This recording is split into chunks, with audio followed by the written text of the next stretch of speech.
All right, we're back out here at the Colorado practice fields, and Brian Howell, Adam Munster Tiger, and the Buffs off yesterday on Sunday, but today practice number 4, Adam, and not able to see this one, but you know, some interesting things. This team starts to go through fall practice, and you know, we want to talk about a few things here. But first off, let's talk about some of the injured guys, Sure. Guys that not currently injured, but guys that have been injured that are kind of coming back from injuries, and a couple of guys we were talking about before. Anybody you want to start with? Well, Tim Lynott Jr., of course, had the torn Achilles late last season, and it's pretty impressive just the advancements in medicine and in physical therapy that allowed a guy like that to be full go basically during player run practices and now going into preseason camp here. He said that there was kind of a hurdle of being able to lift on his toes, but he finally got over that, and he really says he's not thinking about it at this point, which is the key, because if a guy's thinking about it, they're going to compensate, and that will create another injury. Yeah, another guy, I know you talked to Gary Bernardi today. Jared Poplawski is a guy had the torn ACL in pregame at the USC game last year, and missed all the spring ball with that, and is back. So you talked to Gary Bernardi. What did he have to say? Well, he said that, you know, it was crazy because he suffered that pregame like you mentioned, but he actually played reps in that football game. Not a lot of reps, but the fact that he actually played in that game is pretty incredible. I think he's still working his way back. It's one of those things with ACLs is you don't want it to swell up too much. But, I mean, the weight that he's put on in the last year has made him go from a guy that came in as a talented pass catcher to now a guy you've seen CU. I know fans hate that they don't throw it to the tight end a lot, but they utilize them in a lot of different roles. I mean, there's 5 or 6 spots where those tight ends can go in this offense. And so now with that added weight, he can actually play a lot of those different positions. Yeah, I see him when healthy as the most complete tight end on this team right now, and I'm interested to see how he's going to look this year. But a couple other guys. Jonathan Van Diest was another one, tore the ACL in November. You know, going back to high school, you said third straight November he's had surgery.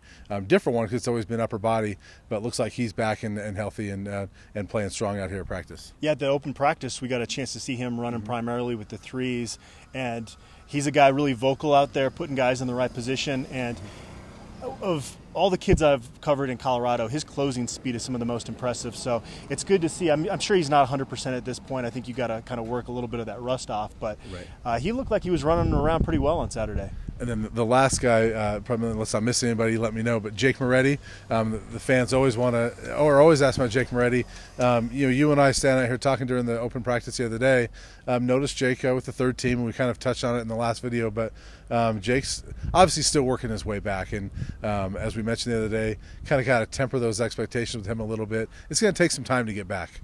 Yeah, you're not dealing with just a torn ACL. He had nerve damage in his leg, and that's something you got to be as precautionary about as you can, because you don't want to screw him up for the future. Because I think they have a guy in Josh Kaiser. I know that he hasn't played as much as most starting senior, offensive linemen would, but I think Clayton Adams is comfortable with him. So you've got Jake Moretti for another 4 years around here. So I think that they're going to play it safe with him as much as they can. Well, speaking of being cautious, Adam asked Coach McIntyre a question today about as the Buffs get into more full pad practices, maybe limiting the reps for some of the veteran guys in practice.